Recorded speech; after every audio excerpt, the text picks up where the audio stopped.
اعوذ باللہ من الشیطان الرجیم بسم اللہ الرحمن الرحیم ان الحمد للہ والصلاة والسلام علی اشرف الانبیاء والمرسلین نبینا محمد صلی اللہ علیہ وسلم وعلی آلہ واصحابہ اجمعین۔ نہایت ہی محترم ناظرین اکرام، السلام علیکم۔ میں شاہد ملک آپ کو Q.Grammar پہ خوش آمدید کہتا ہوں۔ آج ہم انشاءاللہ سورہ اللہب شروع کریں گے اور اس کا پہلا حصہ ہے، تو چلتے ہیں سورہ اللہب کی طرف۔ اعوذ باللہ من الشیطان الرجیم بسم اللہ الرحمن الرحیم۔ تبت یدا ابی لہب وتب، ٹوٹ گئے ابو لہب کے ہاتھ اور نامراد ہو گیا وہ۔ تبت یدا ابی لہب وتب، تبت ٹوٹ گئے، یہ فعل ماضی ہے اور اس کی تفصیل دیکھتے ہیں ہم۔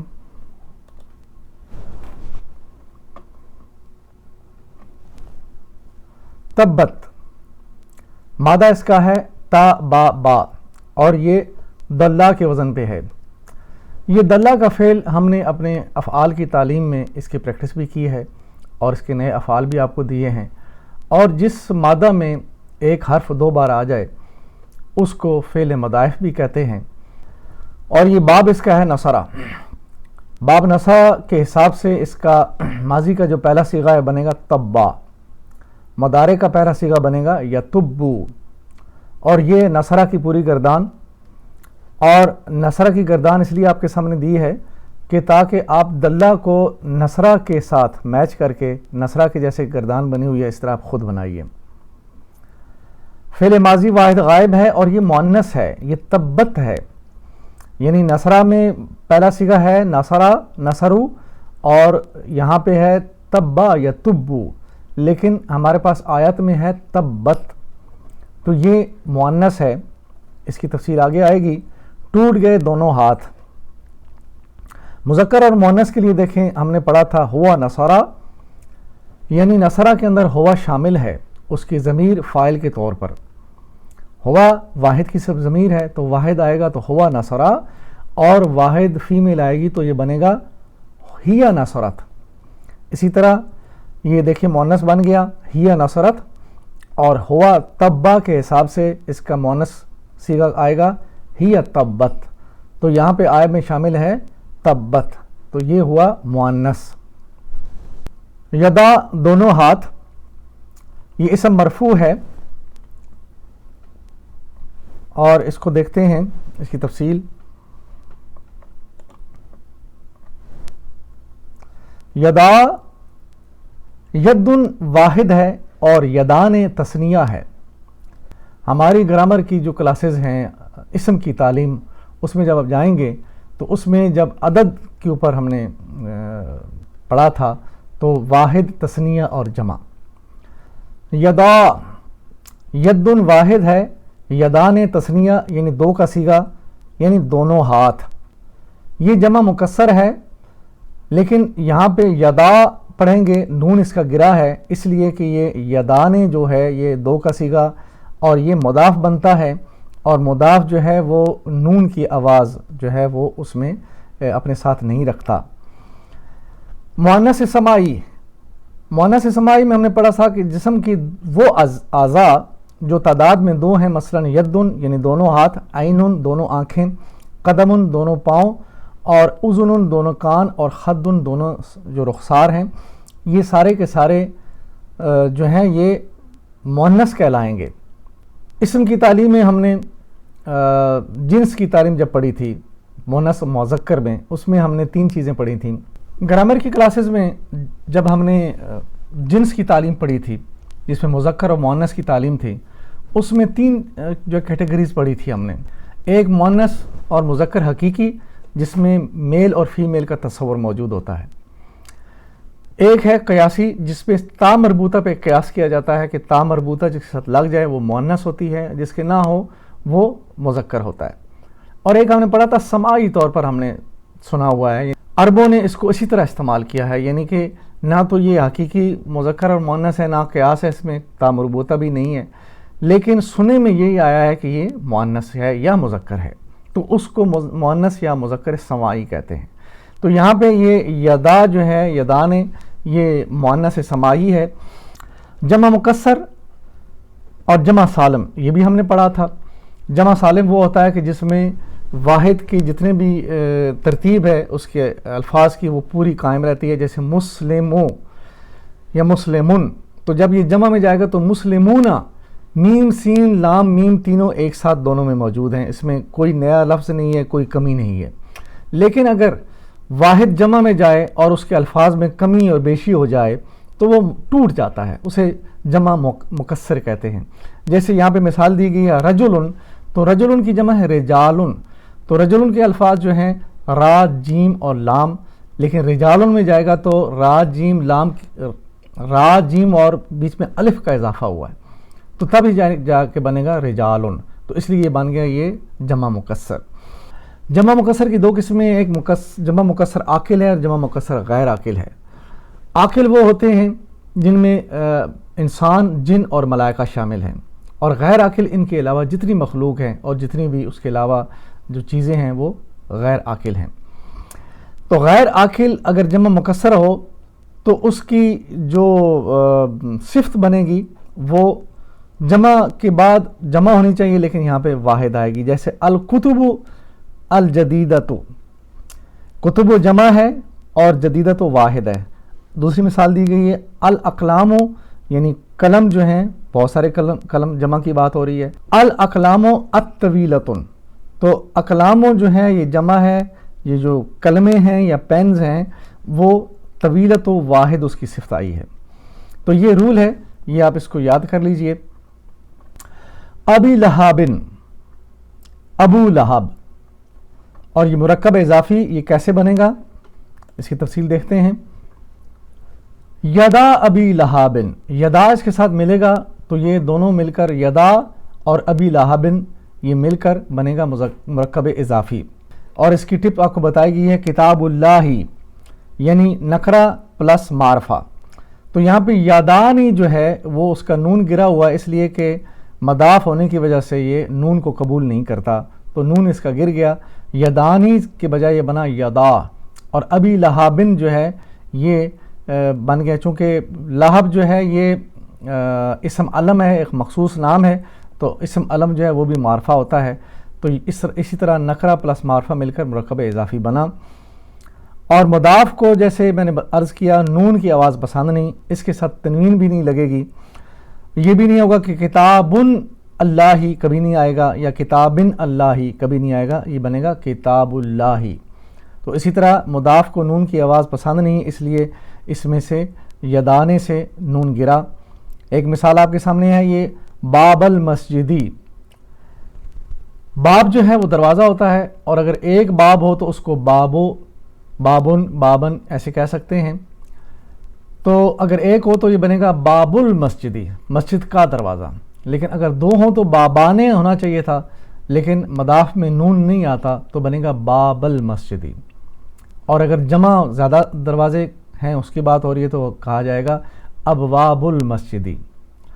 تو بابا جو ہے جب یعنی مضاف کے اوپر بجائے پیش کے زبر آ جائے تو آپ سمجھ لیجیے یہ تثنیہ کا صیغہ تھا اور اس کا نون گرا ہوا ہے، بابانے کے بجائے باب المسجدی۔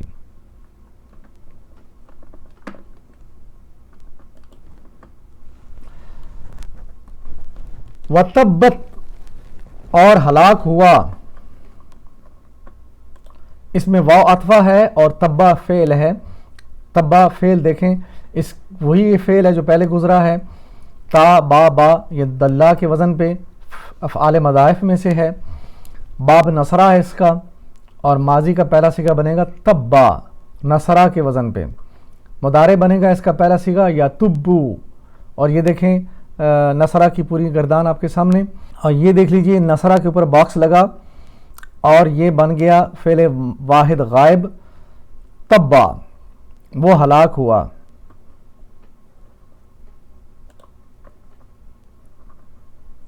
اور یہ پورا جو جملہ ہے تبت یدا ابی لہاب و تب، یہ دعائیہ جملہ کہلاتا ہے، لیکن یہاں پہ چونکہ بد دعا دی گئی ہے تو اس لیے دعا اور بد دعا دونوں ایک ہی ہیں، لیکن یہ دعائیہ فقرہ یہ جملہ کہلائے گا۔ اگلی آیت پہ چلتے ہیں۔ ما اغنا عنہ مالہ وما کسب، نہ تو اس کا مال اس کے کام آیا اور نہ اس کی کمائی۔ ما اغنا عنہ مالہ وما کسب، ما نہ، یہ حرف نفی کے طور پر یہاں پہ ما استعمال ہوا ہے، اس کی تعریف یا اس کی تفصیل دیکھتے ہیں۔ ما ہم نے پڑھا مختلف طریقے سے آتا ہے، ماضی کے پہلے آیا کے شروع میں آئے تو یہ حرف نفی کہلاتا ہے۔ اسی طرح ما جو ہے وہ ماضی سے پہلے آیا کے درمیان آ جائے تو حرف موصولہ یعنی جو اس کا معنی بنتا ہے۔ پھر ما جو ہے جب اسم اشارہ سے پہلے آئے تو نفی یا حرف استفہام بن جاتا ہے، اور پھر ما جو ہے اذا کے ساتھ اس سے پہلے آ جائے تو یقینی طور پر یہ حرف استفہام ہوتا ہے۔ اور یہاں پہ آیہ مبارکہ میں ما جو ہے وہ شروع میں آیا تو اس لیے یہ حرف نفی ہے، ما اغنا عنہ مالہ وما کسب۔ اغنا کام آیا، یہ فعل ماضی ہے۔ اغنا مادہ اس کا ہے غین نون یا، اور اس میں ایک الف کا اضافہ ہونے سے یعنی الف غین کے پہلے الف لگا دیں تو یہ بنے گا اغنا، اسلمہ کے وزن پہ، یہ مزید فی بنا۔ مزید فی کے جو جتنے بھی ابواب ہیں ان کی بھی تعلیم جو ہے ہماری فعل کی تعلیم جو دی گئی ہے ہماری گرامر کی کلاسز میں، اور ہر جو فعل ہے مزید فی کا اس کا نام کے حساب سے اس کا تھم نیل بنا ہوا ہے، آپ جائیں گرامر کی کلاسز میں اور وہاں پہ ان کو سنیں۔ فعل ماضی کا پہلا صیغہ اغنا اور فعل مضارع کا پہلا صیغہ یغنی۔ اسلم یسلمو، چونکہ یہاں پہ ہمارے مادہ میں یہاں یا جو ہے یہ حروف علت میں سے ہے، تعلیل ہونے کے بعد یہ اغنا یغنی بنا۔ اغنا، اور یہاں دیکھیں یہ باکس لگا اسلمہ کے اوپر، اسلمہ اغنا کام آیا، اور ما لگانے سے ما اغنا کام نہیں آیا۔ فعل ماضی واحد غائب، اور اسلمہ باب ہے، اصل میں یہ باب افعال ہے، تو باب افعال یا باب اسلمہ ہماری کلاس میں جو نام ہے اس کا، تو اس کا جو اس باب کی جو خاصیت ہے وہ یہ ہے کہ یہ فعل لازم کو فعل متعدی کر دیتا ہے۔ فعل لازم کیا ہوتا ہے کہ کوئی شخص اگر کوئی عمل کرتا ہے اور کسی پہ اثر نہیں ہوتا تو وہ فعل لازم ہوگا، جیسے میں نے کھانا کھایا یا میں گھر سے چلا گیا، تو یہ ایک فعل ہے، کسی دوسرے پہ اثر نہیں ہوا۔ لیکن اگر یوں کہا جائے کہ زید نے حامد کو مارا، تو زید نے جو عمل کیا حامد پہ اس کا اثر ہوا، تو یہ ہے فعل متعدی۔ تو وہ فعل جس کا مفعول ہو اور اس میں اس کا اثر بھی فعل کا ہو تو وہ فعل متعدی کہلاتا ہے۔ تو باب اسلمہ جو ہے یہ فعل لازم کو فعل متعدی بناتا ہے، تو یہ اس کی خاصیت ہے۔ واپس چلیں گے۔ انہو، اس کے یعنی متعلق ہے، اس کے متعلق مرکب جاری ہے، مرکب جاری انہو، انہو مرکب جاری، اور یہ مرکب جاری کی تعریف آپ کے سامنے، یعنی وہ اسم جس کے پہلے حرف جارہ لگ جائے تو یہ مرکب جاری بنتے ہیں، اور اسم جو ہے وہ حالت جر میں چلا جاتا ہے۔ حروف جارہ انہو، یہ حروف جارہ کی ساری تفصیل، اور اس میں ان جو ہے یہ دیکھیں یہ 8ویں نمبر پہ ہے، ان علی، یہاں پہ مثال دی گئی ہے، انہو۔ واپس جائیں گے۔ مالہ، مرکب اضافی، یہ مرکب اضافی کیسے بنا؟ مرکب اضافی مالہ یعنی مالو پلس ہو، مال اسم ہے اور محلن یہاں پہ فاعل ہے اغنا کا، یعنی وہ مال کام نہ آیا۔ کس کے کام نہ آیا؟ ابی لہب کی بات ہو رہی ہے، تو مال یہاں پہ فاعل ہے جو کہ کام نہ آیا، فاعل کے طور پر بھی استعمال ہو رہا ہے۔ اور ہو ضمیر واحد غائب کے لیے ہے، جیسے کہ ہم نے پڑھا تھا تمام ضمائر جو ہیں وہ معرفہ ہوتے ہیں اور مبنا بھی ہوتے ہیں، یعنی ان کے اعراب نہیں بدلتے۔ تو اس طرح دیکھیں کہ مالہ یہاں پہ مالو جو ہے نکرہ ہے اور ہو یہاں پہ معرفہ ہے، نکرہ پلس معرفہ مرکب اضافی بنتا ہے، جیسے کتاب اللہ ہی۔ تو یہ مثال آپ ہمیشہ یاد رکھیں مرکب اضافی کے لیے، کتاب اللہ ہی نکرہ پلس معرفہ۔ وما واو اس میں عاطفہ ہے، یعنی عاطفہ وہ ہے کہ جو فقرہ چل رہا ہے پچھلی بات کو آگے بڑھانے کے لیے جو ہے عطف واو یا اور الفاظ جو ہیں وہ عطف کے طور پر استعمال ہوتے ہیں، تو یہ عاطفہ کہلاتے ہیں۔ پلس ما جو ہے یہاں پہ موصولہ ہے اور اس کا صلہ یہ ہے کسبہ۔ وما اغنا مالہ، تو یہاں پہ ما جو ہے بیچ میں آیا آیت کی بیچ میں، اس لیے اس کا مطلب بنا جو، تو وہ مال جو اس نے کمایا، یہ اس کا معنی دے رہا ہے۔ وما اور یہ اسم موصولہ ہے، چونکہ یہ آیت کے بیچ میں آ رہا ہے اس لیے موصولہ کہلائے گا۔ کسبہ یہ فعل ماضی ہے، اس کی تفصیل دیکھتے ہیں۔ کسبہ مادہ ہے اس کا قاف سین اور با، یہ باب ضربہ میں سے ہے۔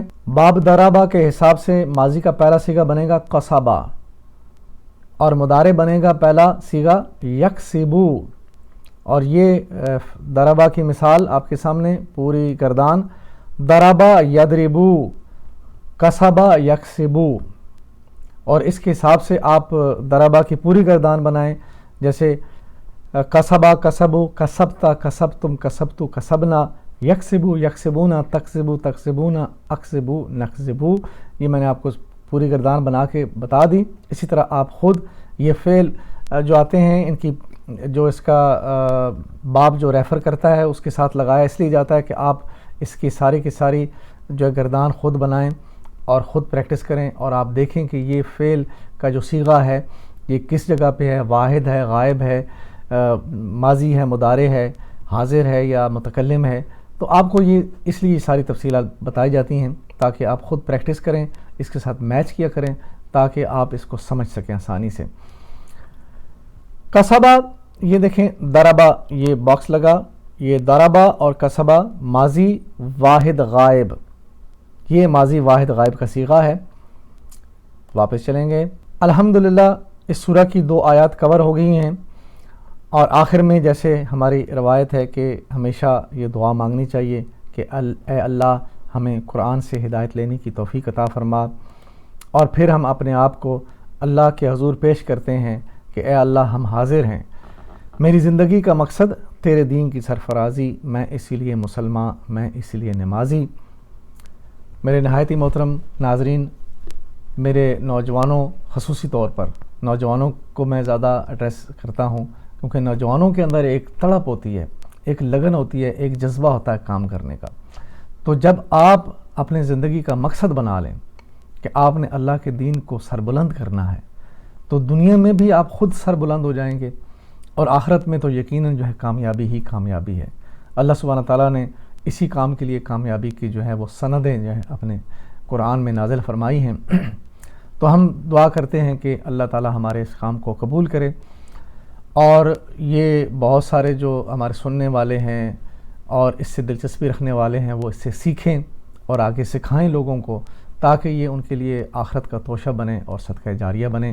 وآخر دعوانا ان الحمدللہ رب العالمین، والصلاۃ والسلام علی رسولہ الکریم، جزاکم اللہ خیراً۔